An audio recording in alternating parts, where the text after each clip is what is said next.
تنطلق الرحلة يا جماعة هوني من حومتنا، من حومة السبالة. هوني كانت حومة السبالة، فهمت ليك؟ خوي حاج عمار كان هنا. تنطلق نلموا بعضنا وماشيين نعوموا، اما شط صلامبو والا نمشوا نعوموا في النبتون، فهمت ليه؟ معناتها تو باش نلموا بعضنا وباش نمشيو نعملوا غرفة. الدفعة الثانية من حومة عروسي الحريري الله يرحمه، فهمت ليه؟ نهزوا جماعة هنا وننطلقوا. الدفعة الثالثة من حومة لحم الياسمين الوطنية، فهمت ليه؟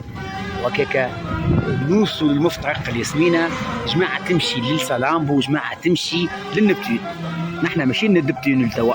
النبتون وقتها كان نبتون فيه بروميير ودوزيام وتروازيام، كان هاكا الصغار من الاول والوسطانيين وبعد الكبار. نسيت نقول لكم رانا كنا نجيو معناتها ولاد حومه معناتها من الكبير للصغير، فهمت لي؟ ولا الكبير يعلم الصغير.